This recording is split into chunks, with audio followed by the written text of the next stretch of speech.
to the 36th Annual Ethnography and Education Forum. Ethnography and Education Research Forum. I'm always telling people, don't forget, research is in there. It's wonderful to be here. Thank you for coming out on this snowy morning. And I'm pausing for 1 minute to note that this is our Graduate School of Education's 100th year. We have a banner honoring that and some events happening throughout the year. But notice that the forum has been around for more than a third of GSE's 100 years. So that's, I think, the one feature of the school that has certainly outlasted probably anything else. I can't think of anything that's been here as long as the forum. And you're part of that, so thanks for being here. Our new dean, Pamela Grossman, really wanted to be here, and she sends her greetings. This is the same weekend of the American Association of Colleges for Teacher Education in Atlanta. They're having their meetings, and she was had been scheduled on a couple of sessions. She was still going to try to make it somehow back and forth so she could be at both places. And then she found out that she's being presented with the Edward C. Pomeroy Award for Outstanding Contributions to Teacher Education tonight. So she wasn't able to nip back from Atlanta to be with us. But that's a great honor for her and a very apropos of what we're about here at the forum. And she sends her greetings, and you'll get to meet her next week. On behalf of the Graduate School of Education and the Center for Urban Ethnography, which houses the Ethnography Forum, I want to thank all of you who've come from near and far to spend these 2 days with us to think about how we as ethnographers might invite deeper engagement and self-reflection as we work to create more socially just educational policies and practices. I want to thank all my faculty colleagues from the Graduate School of Education who participate year in and year out and encourage their students to do so also. I want to thank the many dozens of students who have been and are throughout these 2 days part of making this happen. Prime among them are two coordinators, one of whom I think is here, or maybe both. Deb Broderick, are you here? Deb Broderick, stand a minute. And Jacqueline Yang is, I think, maybe at the registration table back at the Graduate School of Education, are the coordinators. And there are also many others involved. There's Rachel Skurlock-Lowe, who's sitting next to Deb, is the coordinator for the practitioner research sessions that we'll be talking more about as the day goes on, and certainly as tomorrow arrives, because tomorrow is the day on which the practitioner research sessions are highlighted. Alicia Pantoja is here and has been overseeing the data analysis sessions. There she is. And there are other students all scattered around who you'll have a chance to meet and see, and it just wouldn't happen without the students. I want to thank our 4 plenary speakers. Angela Valenzuela, who you're going to hear from this morning, bringing her experience and insights in the public ethnography of policy in Texas, where she's at this moment, she'll tell us, she's at this moment immersed in that. Kathy Hall this evening, reflecting on educational reform and the fight to end poverty. Valerie Kinloch, who will be our practitioner research speaker in the morning tomorrow on publicly engaged scholarship for justice.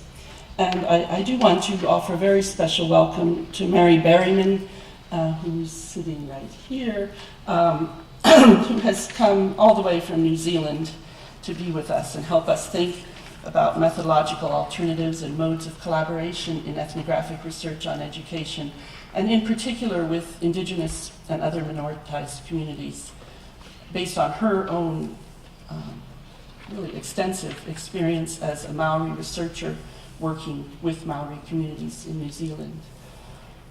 And complementing her talk tomorrow evening, we also have another wonderful speaker tomorrow, sorry, in the middle of the day for the Communities of Inquiry Symposium for practitioner research sessions. And she's also here. Taraji Yazimintz is here somewhere. There she is. Of the Wakanyeja Sacred Little Ones initiative at the American Indian College Fund, will be leading the Communities of Inquiry Symposium tomorrow. So we have a wonderful lineup of speakers, but we also have a wonderful lineup of sessions, as you know, as you are part of. I'll just mention we are continuing our traditions of the data analysis sessions that will be happening both today and tomorrow in room 200. And this is where novice researchers bring the bits of data to share with the audience and to be guided in analyzing and interpreting by audience members and facilitated by a couple of expert data analysis consultants. So be on the lookout for those sessions in room 200. Today we have also at the lunch hour, the Senior Scholar Roundtables, which are limited in attendance, so I'm sorry if you didn't get to sign up, but for those of you who did get to sign up, that will be happening from 1:30 to 2:30 today. And the rest of you have lots of options for hanging out or going to find food around the university, of which there's a lot of really good options. That's different than it used to be when I first came here 30 years ago. It's been fun to watch the food options flower around this campus. I also want to thank Charles Washington, who's here, and his companion. I'm sorry, I don't know. Who is that? I can't see. Jamal. Who are our technical support and audiovisual support, videographer.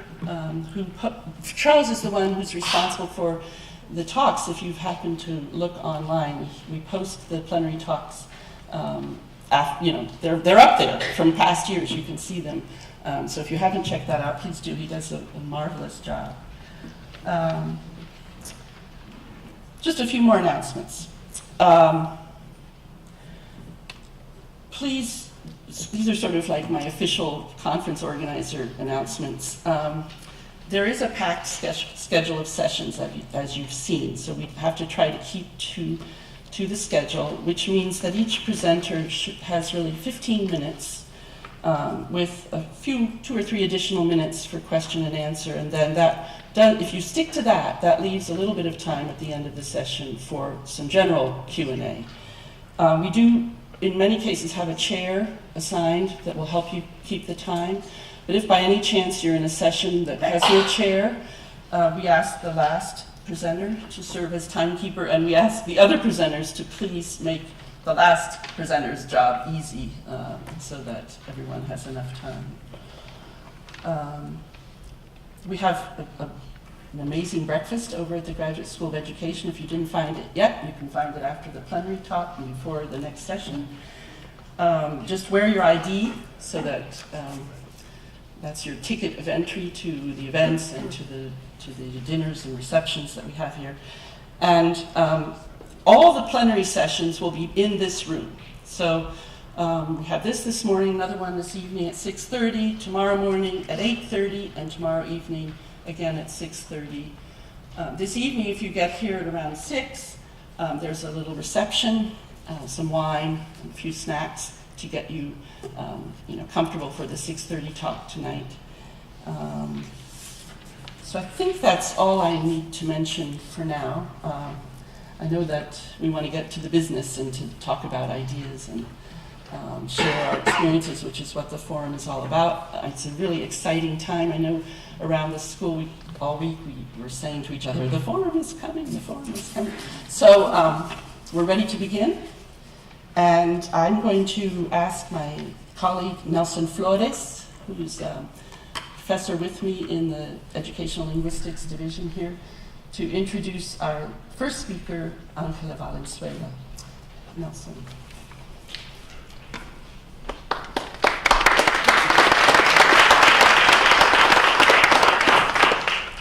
Of course, before I introduce Angela, I want to say Nancy would never take credit for all of the hard work she put into the forum, so can we maybe give her a hand for all of her hard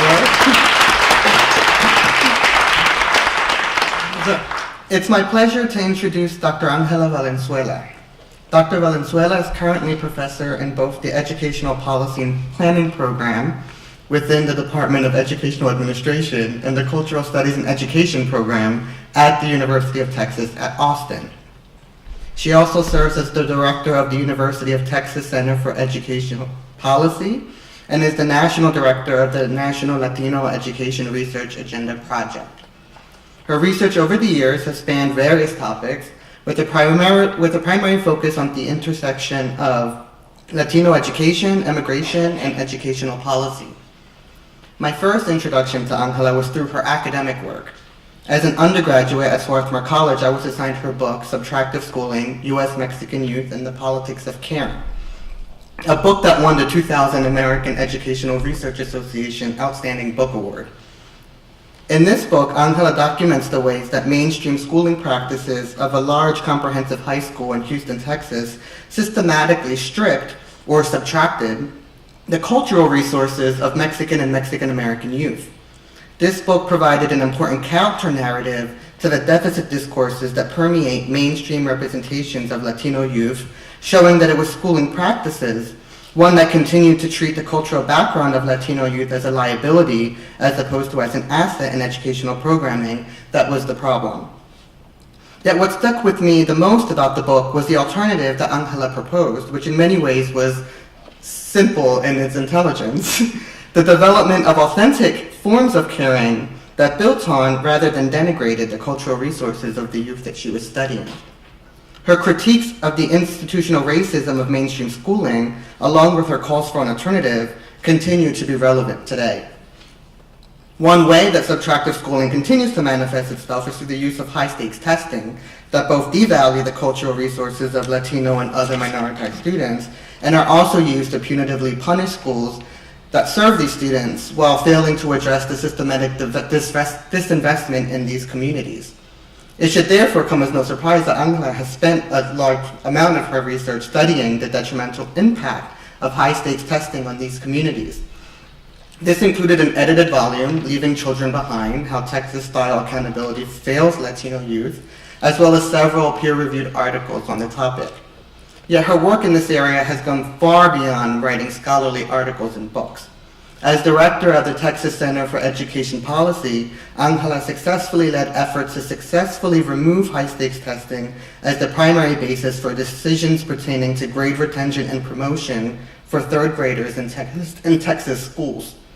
The Texas Center for Education Policy continues to play an influential role in shaping Texas educational policies in ways that are responsive to minoritized students throughout Texas, in particular releasing many policy briefs in conjunction with graduate students that are really trying to bring attention to these issues.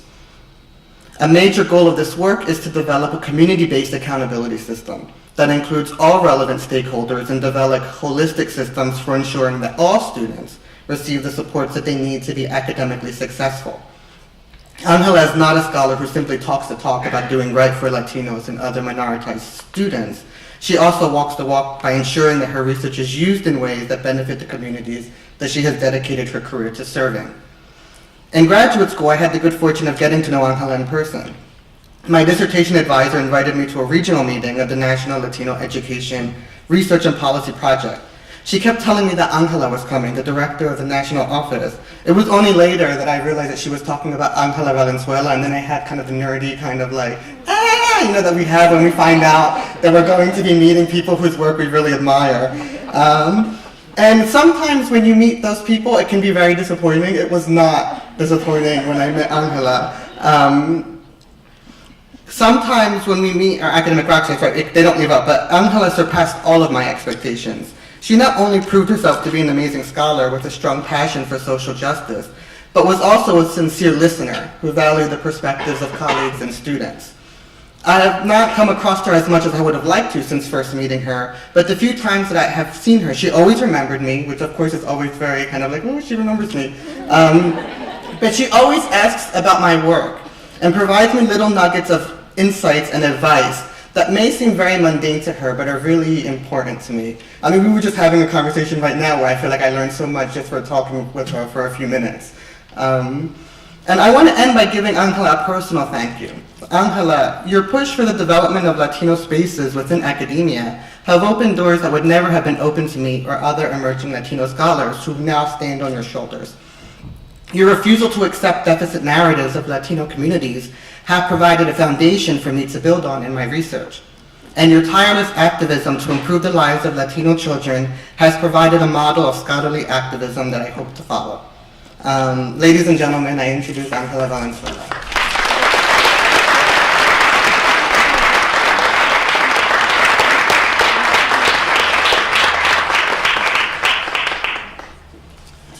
Thank you so much, Nelson. That was just so kind and generous of you. I get energized and excited just as much by all of your efforts as you do by mine. And thank you, Nancy. Thank you, Forum for Ethnography. Yes, thank you so much. I was here a number of years ago. It feels like it's been a couple of decades now.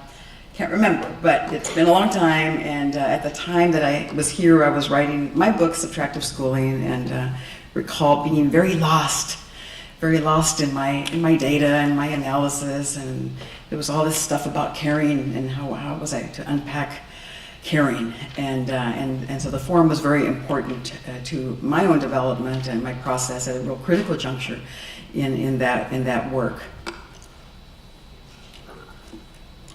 Thank you very much. So I wanted to talk to you all about work that I've been invested in for some time that Nelson mentioned, and this is the work on accountability and assessment, specifically in Texas, but also in other places and at the national level. I wanted to go in that direction by first talking about my journey from subtractive schooling into the realm of policy. I wasn't officially trained in a policy program, but found my way nevertheless as a person that works at these what might seem unusual intersections of culture and policy. Not that they should be; these are really artificial kinds of constructions or social constructions, and they become disciplinary boundaries and barriers that are unfortunate, because what we do know is that at the end of each legislative session, we have a statement of values that's very consequential to us in our communities, and it's called the budget, right? And if you think about our budgets, they reflect power, they reflect policies and priorities, and so it's very important to begin to just conceptually bridge these notions of policy and culture, or ed policy and cultural studies. So from subtractive schooling, I got called to testify in a federal court case with Albert Kaufman, and it was the GI Forum, a civil rights organization that was addressing at that point the TOS system of testing in the state of Texas, with plaintiffs, Latino, African American students that had taken the test many times but had failed to pass. The GI Forum was alleging, and the attorneys with MALDEF, they were alleging that this testing system had a disparate impact. And a lot of people came forward and testified as expert witnesses, and were able to, through their testimony, through the data that was gathered and collected, to successfully argue that the state of Texas system resulted in a disparate impact, which really was the heart of that court case. In my case, as an ethnographer, I was in the schools at the time, and I was actually entering to study the schools to address research questions that were from earlier research that I conducted in the San Francisco Bay Area that were the focus of my dissertation. And those questions pertain primarily to issues of assimilation, subtractive schooling, generational differences in achievement. And I was really, really interested in what happened to kids over time that had immigrated to the United States and were processed through our school system, and with interesting ethnographic findings that were developing that showed that our children were actually not better off over time academically. It's not, that's a very general statement, and so there's important caveats here, and of course you're better off if your parents are educated, you're better off if you go to a well-funded school, if you have had bilingual education, if you have strong literacy skills, you're better off if you have parents that have also had a college-going experience. Having said that, many of the children that are in our schools and communities have parents that do not have high levels of education and that do live in high poverty.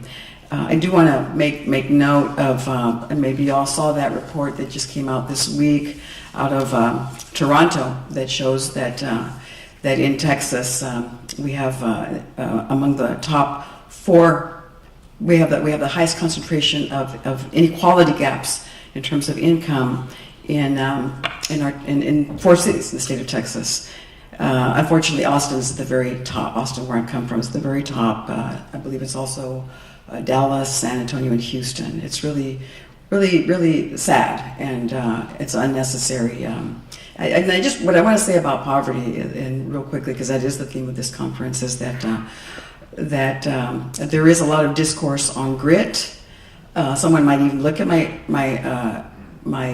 own research on grit, and I think that is a discourse that's very damaging because it doesn't point to the privileges that the wealthy and the more privileged particularly have.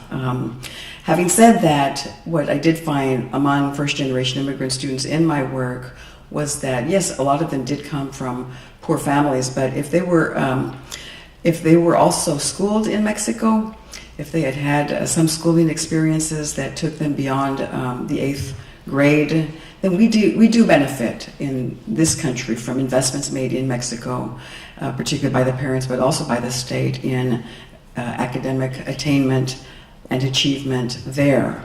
And I can come back to that in Q&A, but I was able to, through my testimony in the court case, argue that we have a lot to work with here in our communities, and that this system unduly impacts this population in ways that do not reflect their actual abilities and potential. The judge in that court case,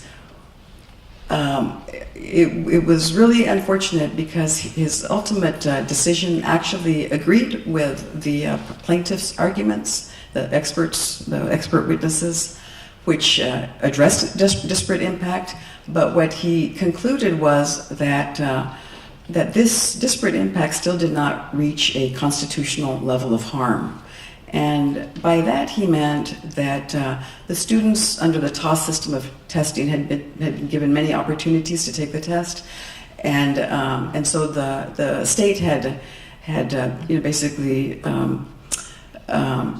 performed due diligence by allowing the students to take the tests multiple times. And there's more to that case, but it was a ruling that made it actually not egregious, of a kind that would have made it very optimal for an appeal by the civil rights attorneys. Those are issues of law, and there was a call that was made, but it basically meant that, at least in the state of Texas, through the judicial process, there would be no recourse in the testing system.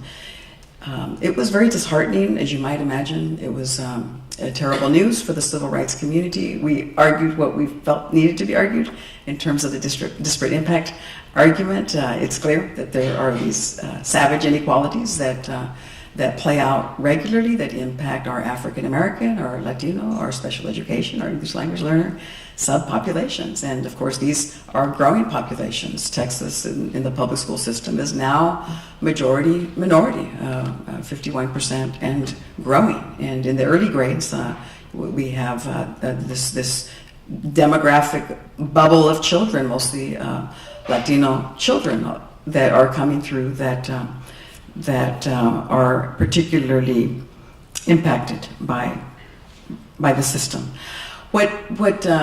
It was interesting coming out of Stanford and focusing on assimilation and wanting to test certain hypotheses, and then having to make a shift and go back into my data to look at the impact of the testing system so that I could be a voice in the court case, because it really wasn't quite my focus when I went into the field. But it was unavoidable. It was unavoidable to be in the schools at that time, and this was from 1992 to 95. It was unavoidable to not see the toxic impact of the system. And not that we didn't have testing before. We did. Back to the mid 80s and forward, we had different systems in place under different names. It was tabs, and then teams, and then toss, and then it was talks, and now we're at STAR. So it's just had all of these different iterations in the process. But what was different were the high stakes that were attached to the tests. And by high stakes, what is meant is that the tests have consequences for the children and for the schools. I believe it's 26 states that have high stakes consequences for the children, but for the schools, under No Child Left Behind, every state has basically become Texas, right? And we see what impact that has done nationally. So the only route at that point, and by then I had gotten a position at first it was Mexican American Studies at the University of Texas, and then it was a joint appointment with curriculum instruction, and then it was CNI and education administration, and now I'm education administration. So I kind of made this movement around the university, but still basically focusing on the same issues. But coming into Mexican American Studies in the state of Texas at UT Austin, it really required some retraining and retooling, because I was hired to actually teach policy as part of that curriculum. And we had our students, our undergrads that were part of that policy track, that were in the Texas State Legislature collecting data and doing work and doing internships and the like. And so when I got to Austin, again with licking my wounds after we had done poorly in the court case, when I came back to Austin and to UT, and I was wanting to look for people in policy that were addressing the toxic effects of the system with policy alternatives, I looked around and was pretty surprised that there wasn't anyone at the time. Now there are more, but and not many more, but there are more.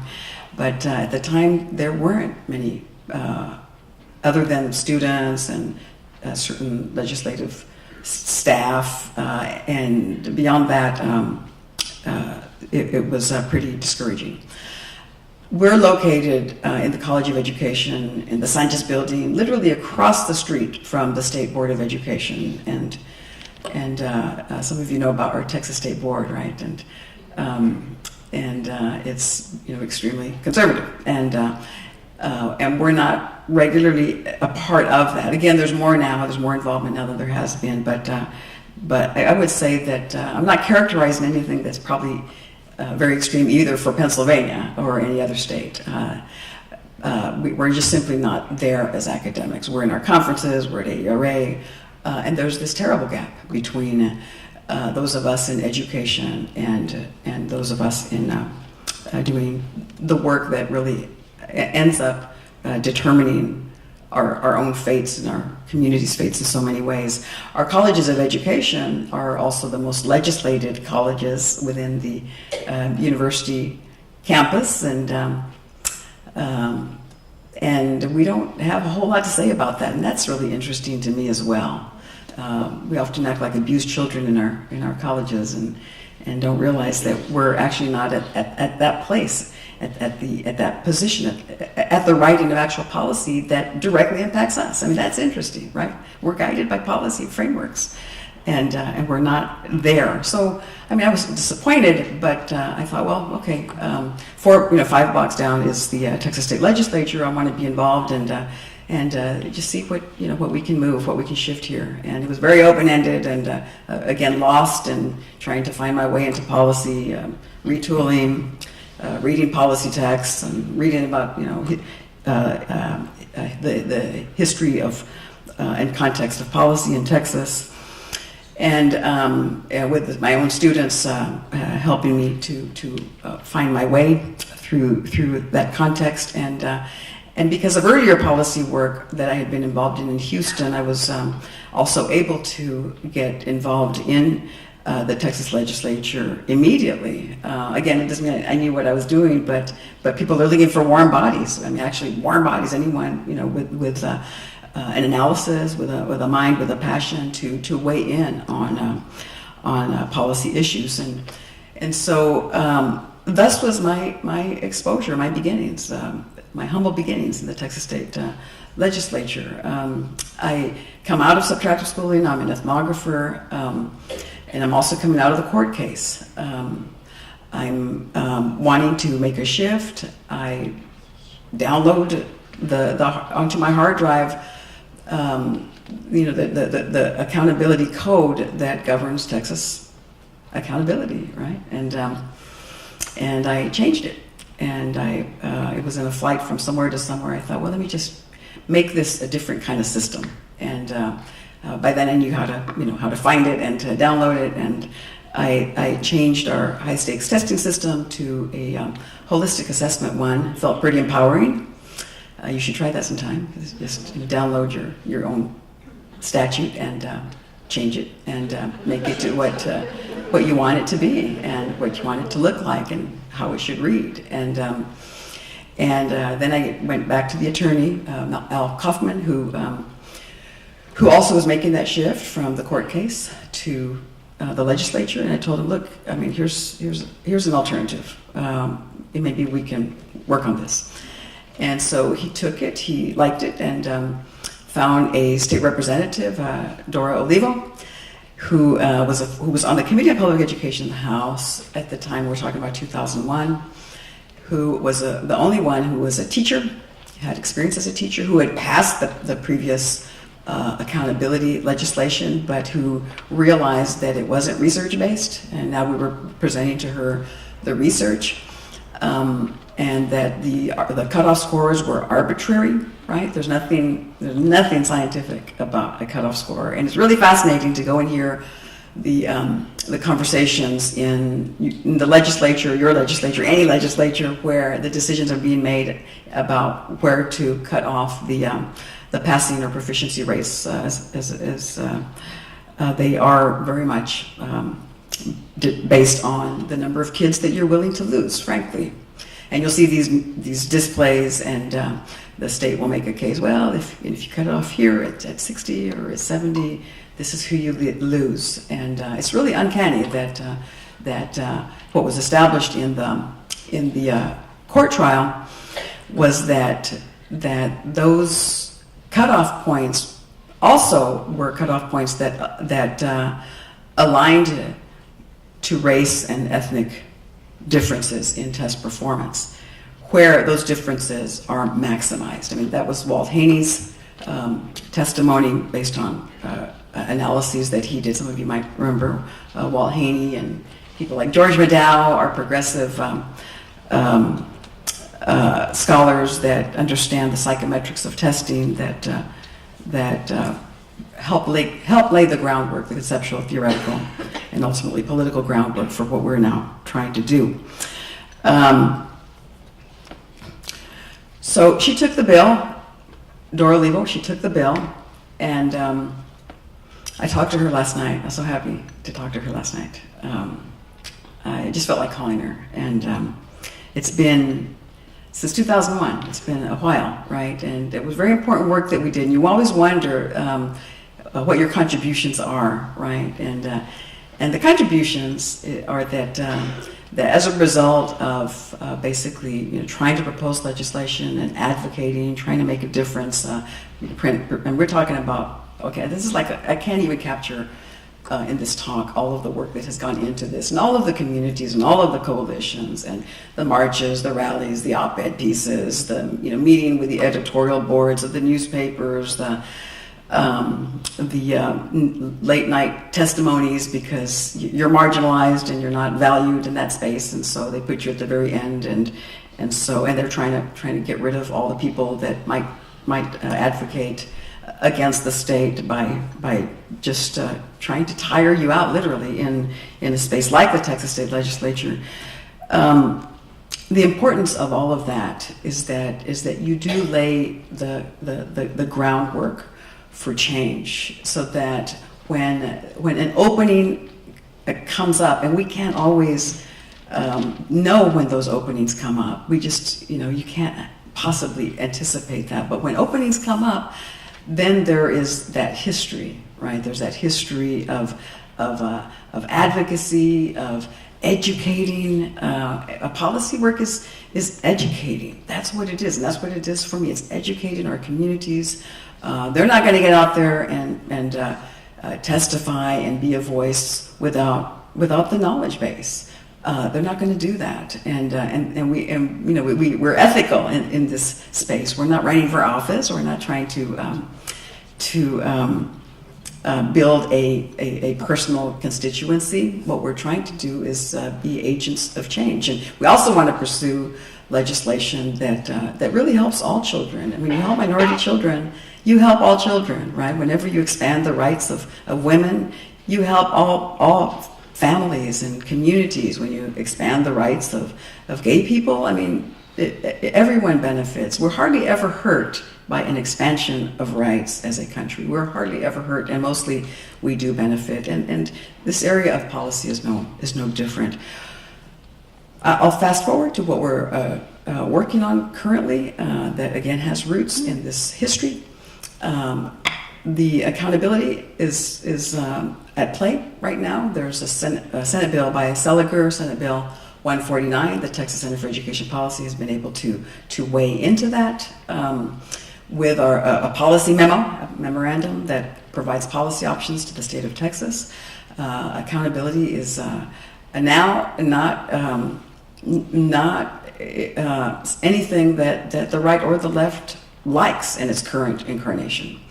How much it will change, we don't know, but we're hopeful. We're very hopeful, at least in the House. In the Senate, we'll see.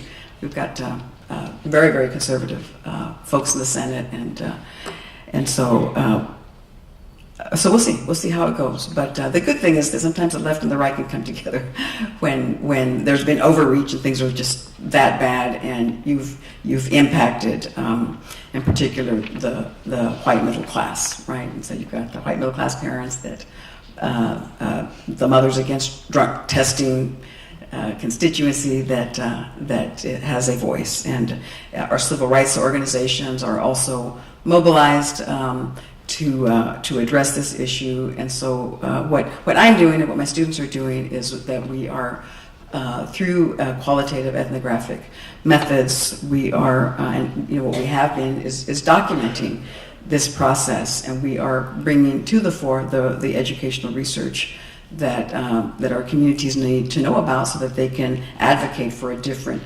system of assessment and accountability. With regards to the accountability, and I'll be very, very brief, because the bill's actually a bit more textured, but it's not complicated, but it's textured. But there's different pieces to it. But basically, what the and there'll be other. I think there's 28 bills. Okay, so I think there's 28 bills that our policy brief will be speaking to. So I don't think I'll be testifying that many times, but there's a lot of legislation right now that wants to make a shift. So that's good. I think that's really good. So now we on the extreme right, what we have to be careful about is an interest in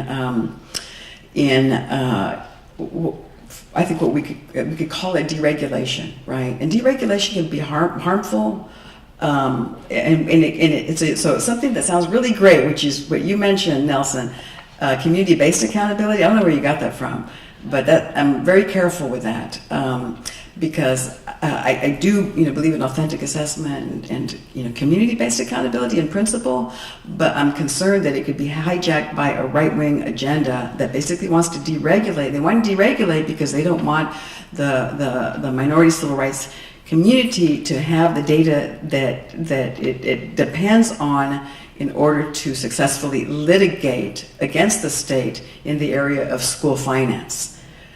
Basically, MALDEF, the civil rights organization that spearheads the school finance litigation in the state of Texas, going all the way back to the famous Edgewood cases, wins every single case. And it's because the state is derelict in its responsibilities to Latinos, minorities, and the poor, and the data support that over and over again. So, a really good idea of community-based accountability that will call for districts to develop their own metrics for basing how they want to be evaluated, because it aligns to certain values or certain resources that you have within a district that to which curriculum can align, can get hijacked in a reactionary way that lets every district basically cherry pick, I think. It's just hard not to.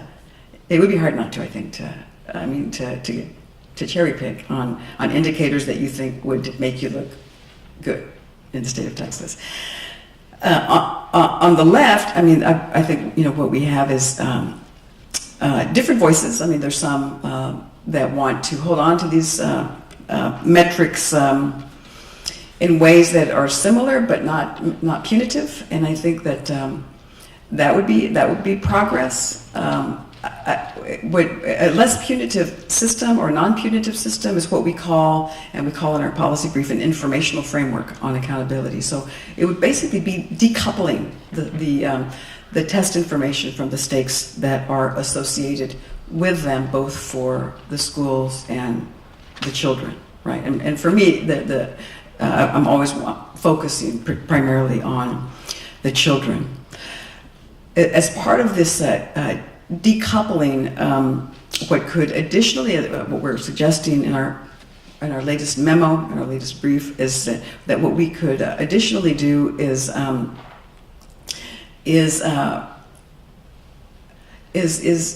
also adopt a different assessment approach, right? And so what we have right now in Texas and I think most of our nation's schools is a census testing based approach, and for our state tests. And what we could move toward is a sample approach to testing that would be like the NAEP, right? That is already offered in our nation, and it could even be using the NAEP as a test alternative and just getting rid of criterion referenced testing altogether, right? Which is what the current STAR system of testing consists of. There is also, testing at multiple grades. We need to reduce the number of tests. That's what we're advocating for. And there's even an option of maybe alternating between sample testing versus census testing in alternating years. Another option would be to go to pre-ESEA, the framework on testing that is required by the federal government, which is once in elementary, once in middle school, and once at the high school level. That would be it. That would be the extent of the testing. And that wouldn't necessarily,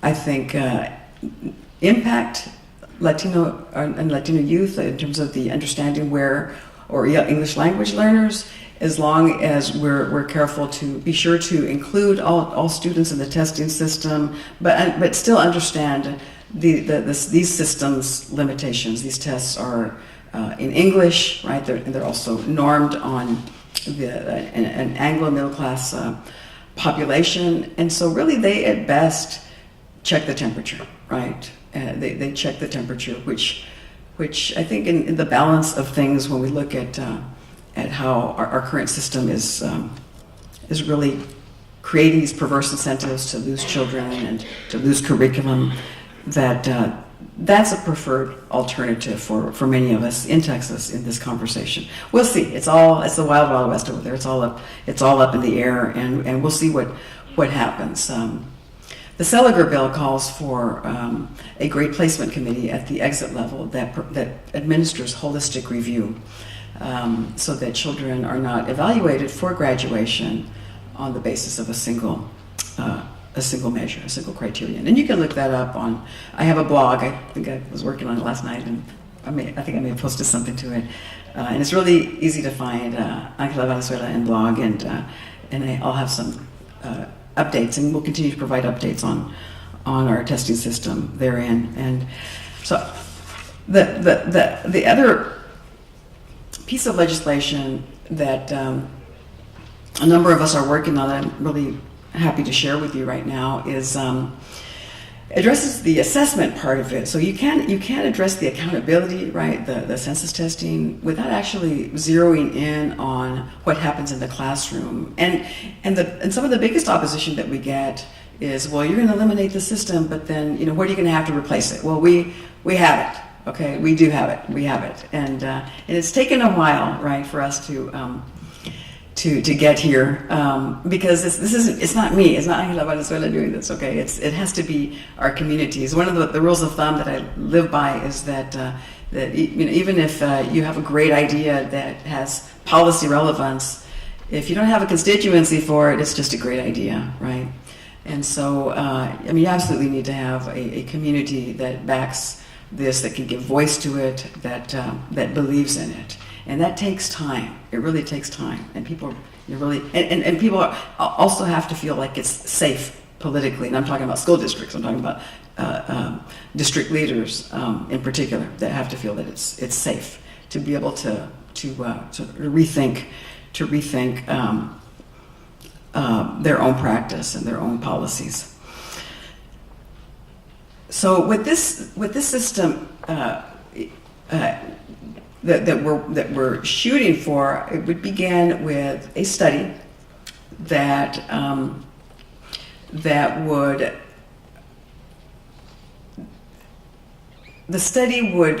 create a consortium of high schools within X number of districts, okay, in the state of Texas,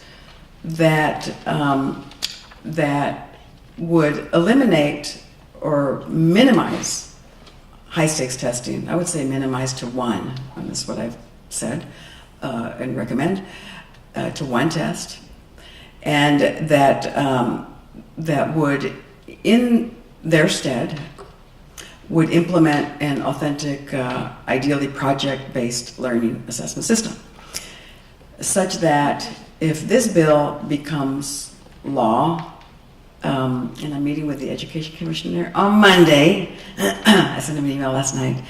We would ask the Education Commissioner to request a waiver from the federal testing requirements under No Child Left Behind so that we could do this.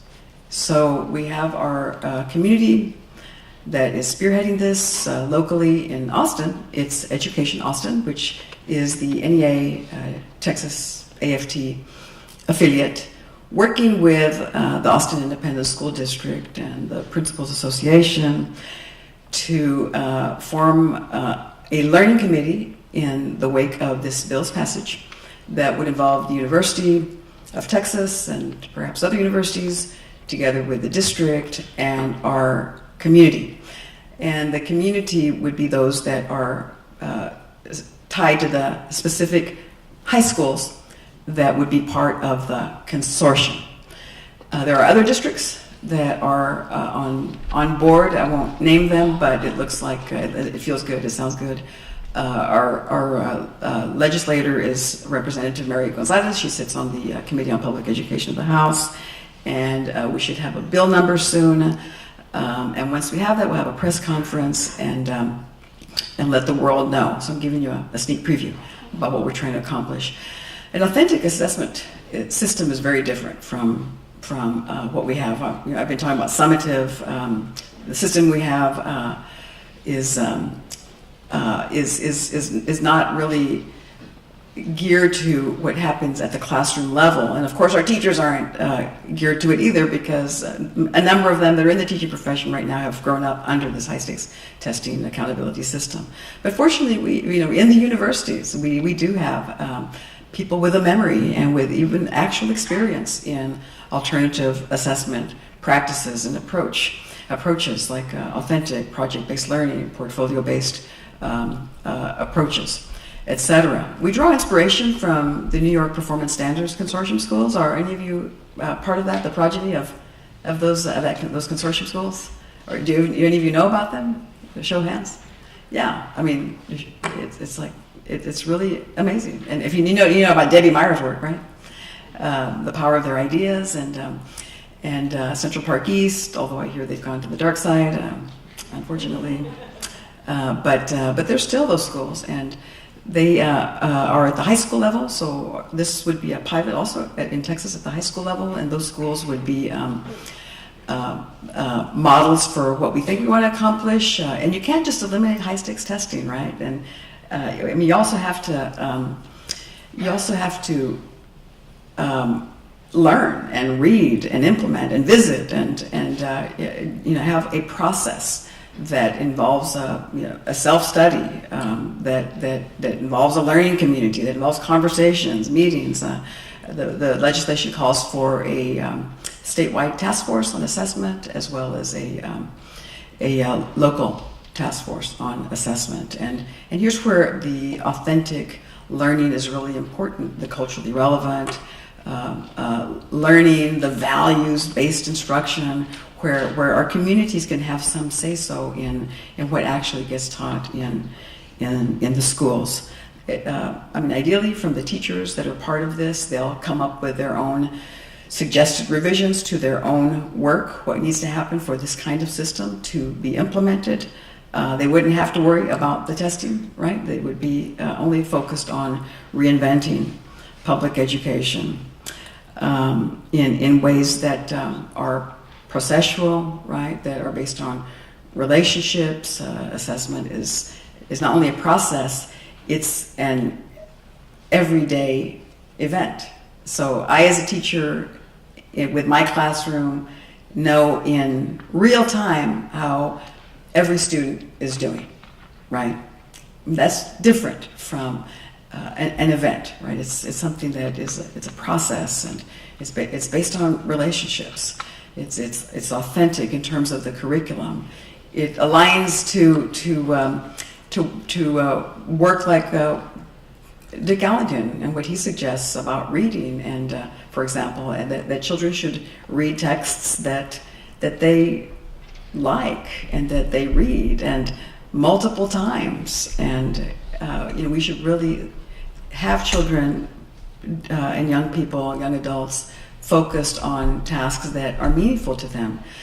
I traveled with some of our administrators to visit the Urban Academy and Manhattan International, the Puente Project for Peace and Justice, and of course MelRAP is affiliated with the Puente High School for Peace and Justice in Brooklyn, and it was really wonderful to see what the students were doing in those schools. And these students in the New York Performance Standards Consortium schools, they come from the regular high schools in New York, and so a lot of what happens is sort of an undoing of the rigid kind of learning that children are exposed to, that they undertake as part of their early formation, and they then focus on deeper and richer kinds of learning and instruction that are meaningful to children, right? That they care about.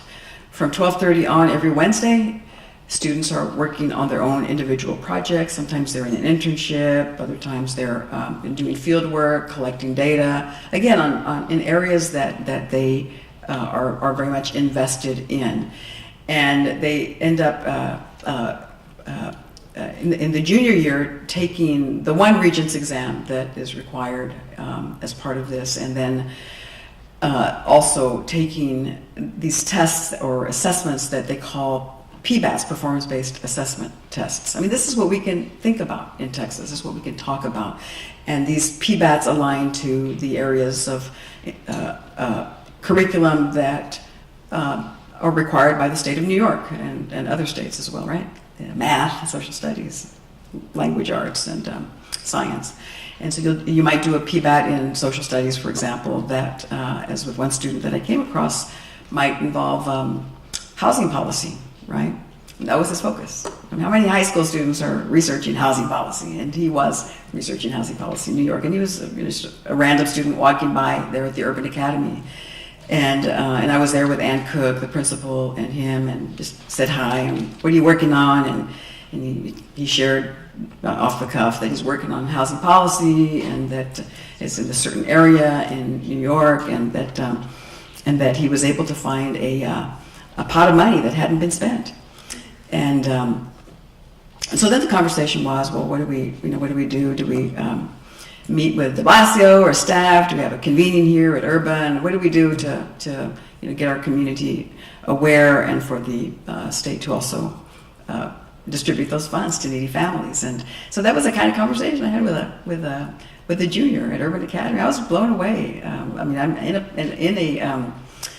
a ed policy program in education administration, and I don't hear of students that have policy relevant experiences at the high school level, and so this was truly amazing. I asked him, I said, well, what got you interested in housing policy? And he said, I live there. He says, I live in these projects, and I live there. And so, I mean, there was that really deep kind of engagement with something that cared a lot for him, and how wonderful, right? How wonderful for someone like him to provide and have hopes of providing resources to his family and community as a result of his own investments and interests.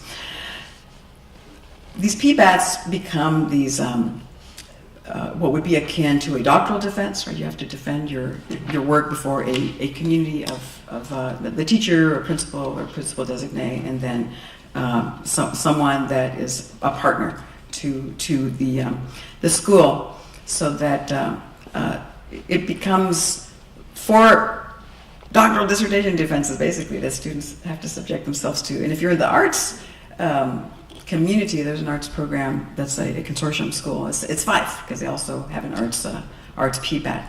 And it sounds really stressful, and it is, but it's really a mythic kind of stress. And these are contexts where, and really all of our educational contexts can be this way, where school failure is more of a myth than a reality, because it's really not whether you fail or you graduate or don't graduate, but the issue is when, right? When do you graduate? I mean, there's no reason why you can't graduate early if you meet all of your requirements and your PBATs. But we're just so unfortunately we're just so bound to these constructions of failure. We're so invested in failure without even understanding that we are.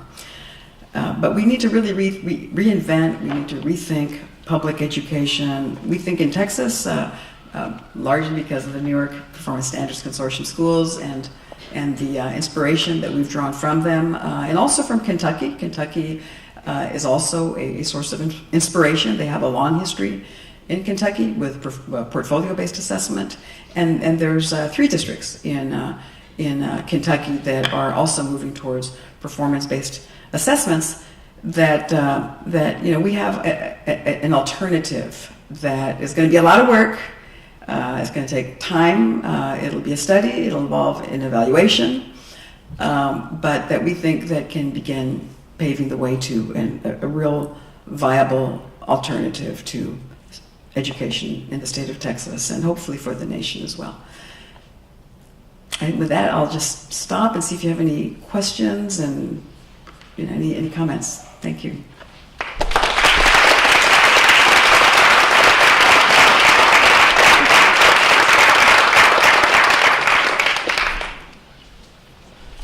Thank you so much.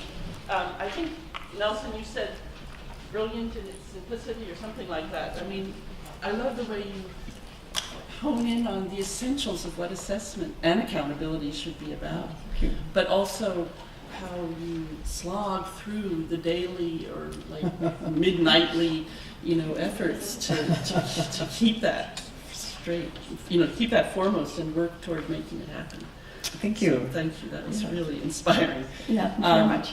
And because we're running a little bit late because we started late, maybe if anybody has a question or two, otherwise we could just move on to our next set of sessions and get back over to the Graduate School of Education. And you could approach Angela, who will be here, to talk to her. She's got a nice bright red coat on. So, don't confuse her with Deb, who's also wearing red. No.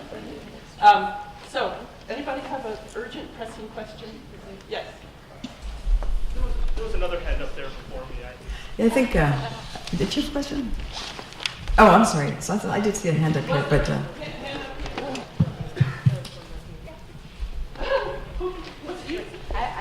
All right. It's not like urgent or pressing, but I can... Well, okay, go ahead. Okay. And then we'll take Gerald, and then we'll... Thanks. Hi, thanks so much for your talk. I just had a question about whether you could comment on maybe the relationship between private sector or corporate actors and some of the communities and students that you're talking about, but also between some of the policymakers that you're talking about, how policy gets shaped, and then maybe what kind of influence you've been able to have, if any, over those kinds of relationships. Yeah, that's a really good question. And I really like, if you haven't read Laura Nader's chapter, I guess it's in the an old Delheims book on studying up. She gets cited a lot, but it's actually a really worthwhile read. And so when you do ethnography in a very powerful decision-making place like the Texas State Legislature, it is your opportunity to call out those interests. And in fact, it's your ethical responsibility to do that. It doesn't mean that it's not dangerous. Of course it is. It's very dangerous, and it's very, very political, and the powers that be are not necessarily happy with that, right? But, my rule of thumb is that whenever things get political, you just get more political. Yeah. Thank you. That's always the solution. Yes. Yeah, always. Yes. Should I just pass this? Oh, yeah, sure. Okay. Thank you. Thank you for your talk. My most formative experience as an educator was when I taught first grade in Houston, Texas, between like 1991 and 94 or 5. And I had a lot of children. Kindergarten wasn't required, I don't think, at the time. So I had a lot of children. This was their first experience with schooling. And a lot of them were emergent bilinguals. And within like 3 months, and I was a new teacher, they had to take this high-stakes standardized test, filling in bubbles. And, it was really like symbolic violence. Kids would cry and soil their pants. It was really awful. And that really shaped me for a long time. And, in part, it helped me try to think about what really rich curriculum looks like.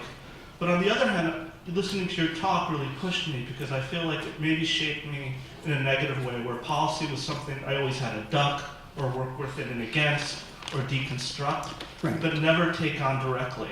And so thank you. I'm sitting here thinking, oh my God, I've been remiss in a lot of ways. But one of the things I want to ask you is, with policy, I always felt like it's very hard for policymakers, for administrators, for teachers to kind of have a long-term vision, because it's always about trying to show results really quickly. So I just want to know if you have any advice, like when we try to enter policy conversations, how can we, help people, or how can we think about what policy looks like that really nurtures a long-term vision of student flourishing? Yes. Great question. Policy is people, right? And what I really like about Laura Nader's framework is that what policy research, particularly ethnographic policy research, stands to illuminate is exactly who the gatekeepers are to your happiness, right? To the future that you want, that you envision. And so it's really amazing that, and I would even say uncanny, that most of our research methodologies do not provide that level of clarity, right? And so But what also has to be, if it's not still even not that simple, because those individuals are very powerful, right? It gives you that deep understanding of a context that enables a sense of efficacy in terms of how to move, right? In terms of how to situate and maneuver in a way that can create fertile ground and territory for what you're trying to accomplish. I mean, just the simple act of having the person that is carrying your legislation be on a committee that they need to be on. I mean, how do you make that happen, right, when they're not situated in that kind of space? And once you're kind of in the inner circle of those conversations and you have a credible voice, because again, you're not a mercenary researcher that will basically arrive at any kind of conclusion that suits an agenda, but actually you're very transparent, right, about what you're trying to, and you're very much equity-based and social justice oriented. Not that people necessarily agree with you or even like you or like what you're saying, but your story doesn't change, right? It hasn't changed for the past 15 years. And that's why I called Dora last night. I said, wow, our story is the same since 2001. I am very proud of that. I feel like we have really done a lot to create this foundation. And policy is not a text, right? People think of it as a text, a law, a statute. Policy is a verb. Right, and I think if we understand policy as not a noun but a verb, but it's action, it's praxis. When I first went into the legislature, there were those who said, well, what are you here for, right? And the university is only here when they want something. That's the only time that they're here. And I was not there for those reasons. Because I was wanting something for the university, right? I was there because I wanted something for the children of Texas, right? For all children, and people understand those intentions. And when those are not your intentions, they can smell it a mile away. So that's why I say policy is people, because you have to develop relationships. You cultivate relationships. I mean, some legislators are my students now, right? They're now they're legislators, but they were my students. And so you also grow old in these spaces, and older, but in a way that really lends gravitas. So if you're a person that parachutes in, like Handycheck, right? You get to people like Handycheck, and they used to bring in what's his name, the voucher advocate from Stanford. But when you just parachute in like that, you're a tool. Right, and you're letting yourself be a tool. I mean, it might look good in your Vita, right? Another thing that you can list that you profit from, but you can be totally co-opted in the process, and you're not engaged, so you don't even know how your words are going to be used. This word, community-based accountability, that was a term that parachuted in, okay, and so again, when you are not involved with a shared sense of fate in the political process as others in the community, in the legislature, in the university feel, it's a structure of feeling that's so important, then you're not authentic in that space. You can't hope to make as much of a difference in the good ways that we seek that I think that really works against us if it's cast in any other way. So, thank you.